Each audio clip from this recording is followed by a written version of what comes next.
কিভাবে ভাবে আমি সেপ্টেম্বর সুদ্ধা বিলকুল জমি সমস্ত সারিবা পাই তো সিଏ মতে কালি কহিলে তবে দাদা টিকে আসিবে সরকার তো ଭଲ ଥିଲା ଆମେ চেষ্টা କରିବି ଦେଖିବା କାରଣ କାଲି ଇଭିନିଂ ରେ ପ୍ରୋଗ୍ରାମ ଅଛି ଆଜି ସକାଳୁ ମୁଁ ଫୋନ କଲି ଜାଣିଛନ୍ତି ସୁଧାକର ଭାଇ ଯିଏ ଆମକୁ ସହଯୋଗ ହାତ ବଢିଛନ୍ତି ମୁଁ ତାଙ୍କୁ ଫୋନ କଲି କହିଲି ଦାଦା ଟିକେ ଶରୀର ତ ଅସୁସ୍ଥ ଅଛି ମୁଁ ରାତିରେ ତ ଆଜି ଅଛି ଜଗନ୍ନାଥ ପ୍ରସାଦ ଯିବା ପାଇଁ ନା ଦାଦା ସେମାନେ ତ ଚାହୁଁଛନ୍ତି ଟିକେ ଆପଣ ଚାଲନ୍ତୁ ଯାଇକି ଆସିବାକୁ 3ଟାରେ ଆସିକି ପହଞ୍ଚିଲି ସେଠୁ ଗାଡିଟା 3:10 ମୁଁ ସେଇ କଷ୍ଟରେ କିଛି ସକାଳୁ ନ ଖାଇକି କାରଣ ଶରୀର ଟିକେ ଅସୁସ୍ଥ ଅଛି ମୁଁ ସେଇ କଷ୍ଟରେ 3:10 ରେ ଗାଡିରେ ବସିକି ଆସିଲି ଏବଂ ମୋର ଯେ ଆଜି ଆପଣମାନଙ୍କ ପାଖରେ ମାଗୁନି ମୁଁ କେତେଟା ଗୋଟେ ଛୋଟିଆ କଥା ଗୋଟେ ଦିଟା ଆପଣଙ୍କ ପାଖରେ ବଡ଼ ରଖୁଛି ମନେ କରନ୍ତୁ ଆମେ ଏଠି ପୂଜନ ଅଭିନେତା ସେଦିନ କହୁଛନ୍ତି ଏକଲେ ସତ୍ସଙ୍ଗ ହଉଛନ୍ତି 3 କୋଟି ଲୋକ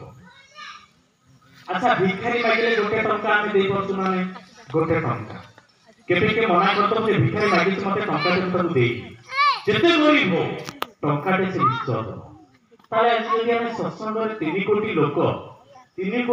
ଯଦି ଗୋଟିଏ ଗୋଟିଏ ଟଙ୍କା ଆମେ ଦଉ ତାହେଲେ 3 କୋଟି ଟଙ୍କା ନା ଆଉ ଗୋଟେ କଥା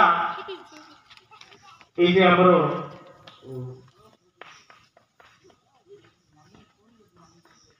ମହାପାତ୍ର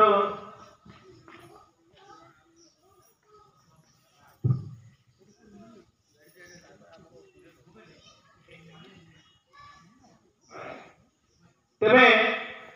ସେଦିନ ସେ এই যে ଗୋଟିଏ କଥା ବର୍ତ୍ତମାନ କରାଯାଇଛି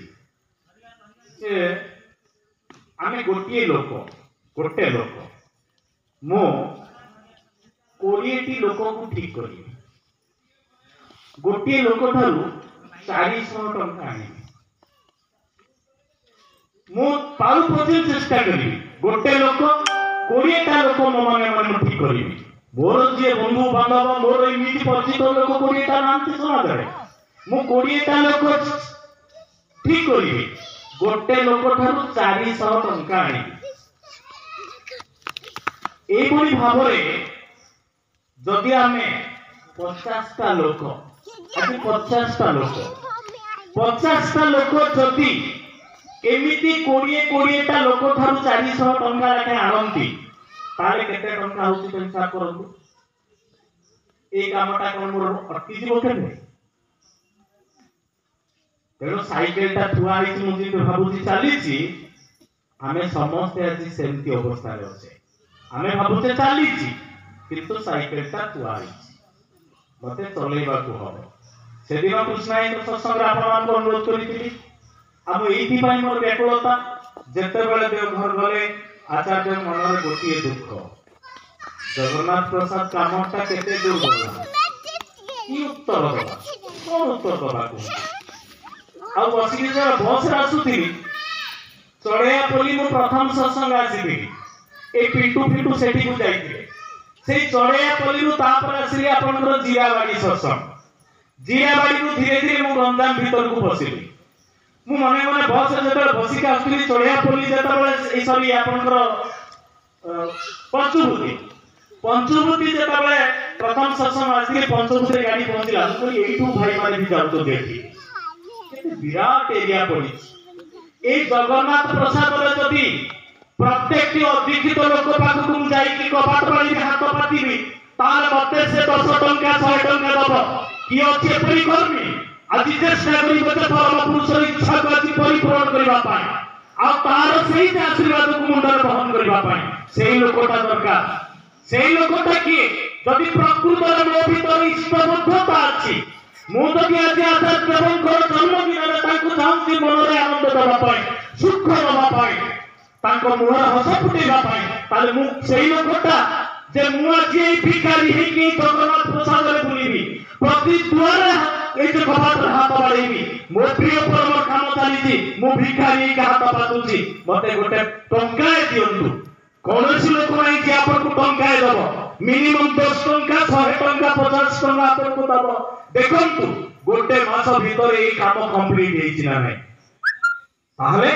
যদি মো যদি ইষ্টরা করে যে অনুরঞ্জিত ହେଇଛି এইথি ପାଇଁ কেবଳ ଆପଣ ମାନ ପାଖକୁ ଆସିଛି ଆମ ପଛରେ କାମ କରିକି समस्ते आज काम सारिबा बसिले এই যে আপনার এই শরণপুর এবে কাম আরম্ভ হলা 8 মাস ভিতরে ছাত পড়িব 2 মাস ভিতরে কাম কমপ্লিট হবো তাপস ভাই গ্রুপ রে প্রত্যেক গ্রুপ রে ছাড়ি জলদি মো গাঁটা হচ্ছে এই গাঁ আউ সেটি কাম চালিছি যদি আপনার মানে চাহিবে তাহলে কিছু সেই কামরে আপনার সাহায্য করন্তু তাহলে মোর আজ অহংকার কাহিকি মু কোন মাগি পারিবিনি মো প্রিয় পরম পাই মু তা পাই কোন ভিখারি হই পারিবিনি মু তা পাই পেটরু কাটি কি কোন 400 টଙ୍କା দেই পারিবিনি নিশ্চয় দেই পারিবি কিন্তু মো ইচ্ছা শক্তির অভাব মাଙ୍କର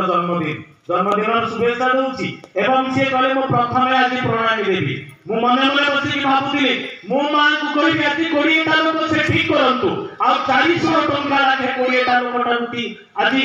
कलेक्शन करिकी भाई मान हाथ में धरे दियंतु प्रत्येक मां माने जे एभली भाव में आज जीवित होंतु एई काम को आमे किभली भाव में सेप्टेम्बर सुधा आचार्य देवकर जे परिक्रमा होउछ ओडिसा परिक्रमा सेप्टेम्बर सुधा तांको काम सारिबा एवं तांको कर कमल रे आको आमे उद्बोधन करिबा तांको मोर हस फुटिबा जय गुरु।